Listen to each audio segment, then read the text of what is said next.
नमस्कार, मैं हूं विवेक और आप देख रहे हैं आपकी आवाज़। तो आज बात करेंगे दिल्ली हाई कोर्ट के उस फैसले की, जो आया है अरविंद केजरीवाल जी की तरफ से दायर याचिका के संबंध में, जिसमें उन्होंने कहा था कि उनकी गिरफ्तारी अवैध है, गिरफ्तारी वैध नहीं है। तो कोर्ट ने ये कहा कि गिरफ्तारी वैध है और संवैधानिक है, गिरफ्तारी में कोई मसला नहीं है। अब इसको कई तरीके से देखा जा सकता है। जैसे भारतीय जनता पार्टी इस समय बल्लियों उछल रही है, क्योंकि जैसे उसको एक राजनीतिक हथियार मिल गया है और वो इस तरह से प्रेज़ेंट कर रहे हैं, प्रस्तुत कर रहे हैं कि जैसे अरविंद केजरीवाल का अपराध सिद्ध हो गया, साबित हो गया और अरविंद केजरीवाल जी दोषी हैं और शराब का कोई घोटाला हुआ है और पूरी आम आदमी पार्टी और अरविंद केजरीवाल और उनके सारे नेता दोषी हैं और इसमें लिप्त हैं।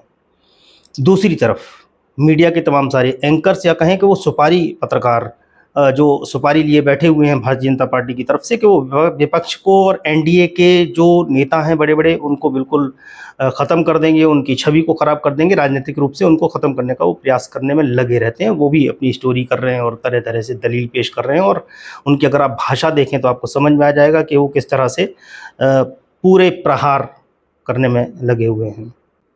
लेकिन अब इस पूरे प्रकरण में देखने वाली बात ये है कि कोर्ट ने कहा क्या? कोर्ट ने कहा कि ईडी ने जो प्रस्तुत किए हैं अपने सबूत, वो पर्याप्त हैं ये मानने के लिए कि उनकी गिरफ्तारी संवैधानिक है। सबूत हैं कौन से? क्या उनसे ये केस एस्टैब्लिश होता है? उनसे ये स्थापित होता है कि इसमें कोई भ्रष्टाचार हुआ है या कोई गड़बड़ है?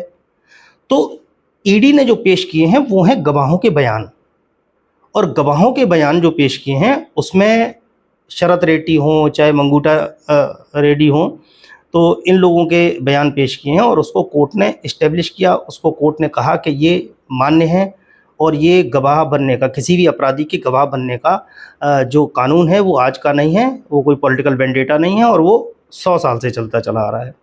तो ये तो साफ़ है कि उसी बयान के आधार पे मेरे ख़्याल में जहाँ मुझे समझ आता है कि उसी बयान के आधार पे कोर्ट ने माना कि हाँ, ये गिरफ्तारी संवैधानिक है।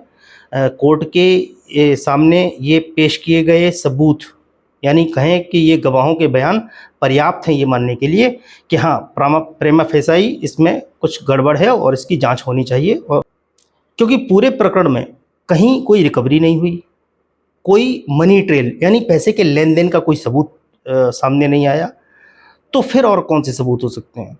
तो मुझे ये लगता है कि ये जो गवाहों के बयान हैं, ये पर्याप्त सबूत माने हैं कोर्ट ने। लेकिन ये गवाहों के जो बयान हैं, इसके आधार पे ये भ्रष्टाचार हुआ, ये घोटाला हुआ, ऐसा साबित नहीं होता। और ये बयान या इसके अलावा भी कोई सबूत हैं, तो अब सबूत अगर मिल गए हैं, जैसा कि बीजेपी और मीडिया और सारा कुछ चिल्ला रहे हैं, तो उनको ट्रायल कोर्ट में पेश कर देना चाहिए और ट्रायल स्टार्ट कर देना चाहिए। तो ये सारा का सारा एक प्रोपेगेंडा बनाया जा रहा है और इसमें अभी ऐसा कुछ नहीं है जिसमें ये ठप्पा लग जाता हो कि ये कोई भ्रष्टाचार हुआ है और भ्रष्टाचार सिद्ध हुआ है।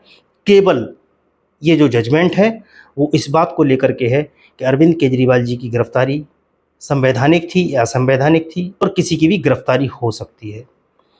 तो आज के लिए इतना ही, फिर मिलेंगे अगली वीडियो में, तब तक के लिए नमस्कार।